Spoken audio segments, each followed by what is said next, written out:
Hello and welcome to the Truth Channel.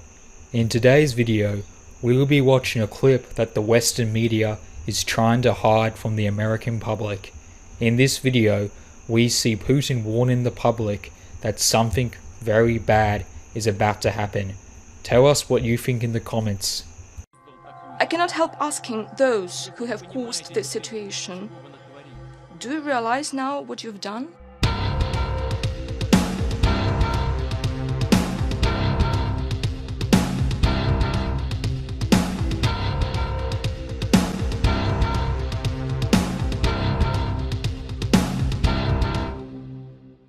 Speaking nearly a month ago, President Vladimir Putin at the International Economic Forum in St. Petersburg, Russia, warned the group of international journalists there repeatedly that Europe, the United States, and Russia were drifting towards full-scale war.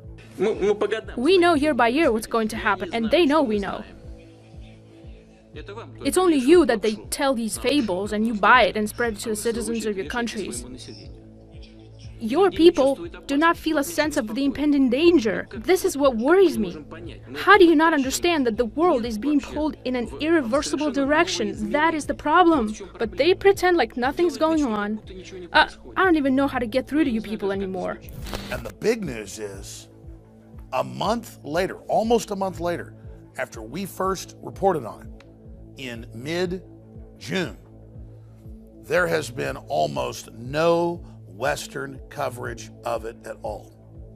And that's exactly what Putin was getting at. Whether you love Putin or hate Putin, if the leader of Russia, with thousands of intercontinental ballistic missiles and cruise missiles, is telling the West, I don't know how to get through to you, your media is controlled, you're being manipulated, NATO is putting missiles on our borders, we're having to move missiles in, you've overthrown Ukraine, you're on an offensive, you're funding and protecting radical Islam, do you know what you've done?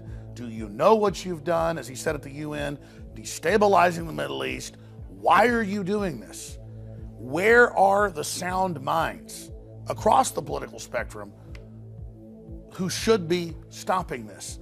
Russia has 3 overseas military bases. You have hundreds. You have your spies inside our country trying to overthrow it. You have your CIA people trying to get into our embassies. You are at war with us. And the average American, the average European, the average Brit is not aware of this. Another threat that President Obama mentioned was ISIS. Well, who on earth armed them? Who helped to arm the Syrians that were fighting against Assad? Who created the necessary political climate that facilitated this situation? Who pushed for the delivery of arms to the area? Do you really not understand as to who is fighting in Syria? But the issue of a major world leader saying that we're moving to the brink of war, and it's not in our news, that's the big story. It shows how incredibly controlled things are. Deutsche Bank, one of the biggest banks in the world, is plunging right now. Much bigger than Lehman Brothers. If it continues, it'll make 2008 look tame in comparison. Elites are building armored fortresses and redoubts all over the world, admitting they believe collapse is coming. Governments are digging in. Russia is digging in. Our supposed government is collapsing our borders and bringing people in with diseases and ignoring the Supreme Court rulings. It seems an age of madness or megalomania is now upon us. We've seen great evil out of Russia. We've seen great evil out of Germany. We've seen incredible evil out of communist China.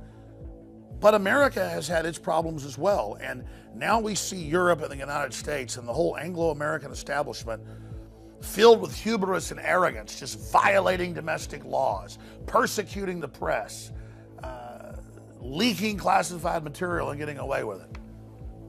This is the stuff that collapses and major wars and calamities are made of. And most historians point out the parallels between the start of World War I and what we now see happening today, and the parallels with the start of World War II and the climate politically we see today.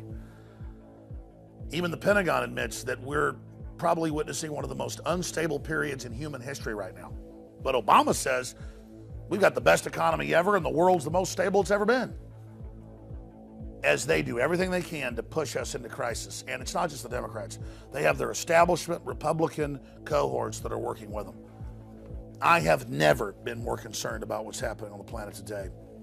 And if we're able to raise the alarm, you, the freedom lovers out there, the people that want to have a civilization, the people that don't want to have war, if we're able to come together, whether we be black, white, old, young, conservative, libertarian, Catholic, Muslim, whatever it is, we cannot continue to have these conflicts. We cannot continue to have this globalist crisis brand where they stir up the problems, exacerbate the crises, and then gain power out of it.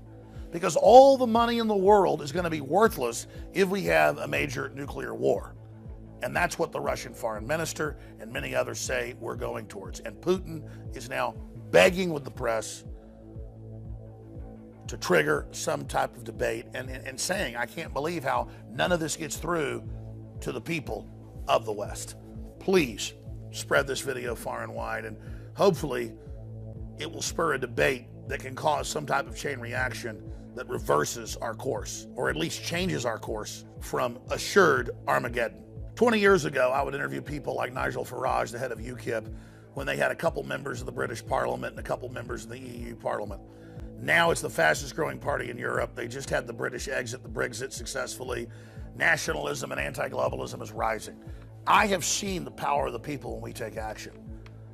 And sure, our elites are decadent. Sure, they're inbred. Sure, they're very, very narcissistic and disconnected.